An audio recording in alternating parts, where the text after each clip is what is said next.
வணக்கம். என் அம்மாவும் ஒரு குழந்தை. இன்னைக்கு நம்ம பார்க்க போகிறது பூசணிக்காவை வச்சு ஒரு பியூரே செய்ய போகிறோம் 6 மாத குழந்தைங்களுக்கு.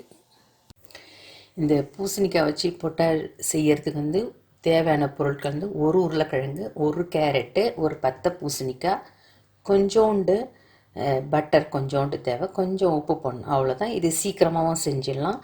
இது 6 மாதத்து குழந்தைங்களிலேருந்து கொடுத்தாக்கா ரொம்ப நல்லது.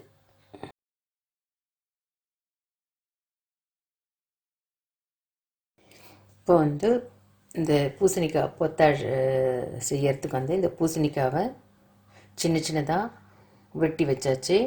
அதேமாரி உருளைக்கிழங்கும் வெட்டி வச்சாச்சு, கேரட்டும் வெட்டி வச்சு, கொஞ்சோண்டு பட்டர், கொஞ்சம் உப்பு.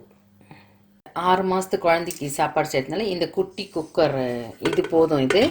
இதில் இப்போ முதல்ல கேரட்டு போடணும்.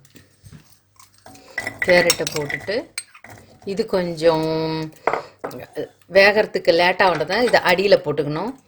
அதுக்கடுத்தது உருளைக்கிழங்கை போட்டுக்கணும். உருளைக்கிழங்கை போட்டுட்டு அதுக்கடுத்தது முக்கியமானது பூசணிக்காய் வெட்டி வச்சதை அதையும் போட்டுக்கணும். அதுக்கடுத்தது கொஞ்சம் உப்பு,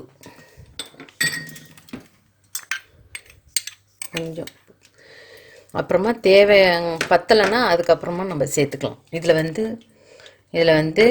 உருளைக்கிழங்கு, பூசணிக்காய், கேரட்டு போட்டிருக்கணும். போட்டுட்டு இப்போ தேவையான அளவுக்கு காய் முழுகிற அளவுக்கு தண்ணி ஊற்றணும்.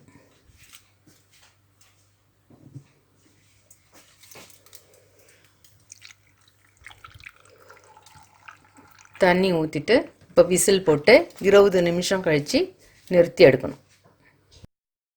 2-3 விசில் வந்த பிறகு அடுப்பை நிறுத்திடலாம்.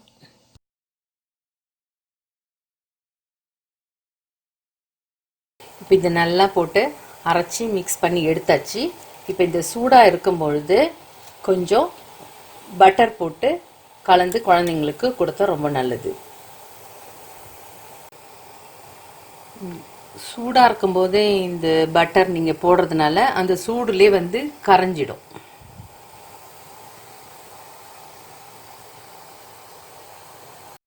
இந்த வீடியோ உங்களுக்கு பிடிச்சிருந்ததுன்னா லைக் பண்ணுங்கள், ஷேர் பண்ணுங்கள், சப்ஸ்கிரைப் பண்ணுங்கள். நன்றி.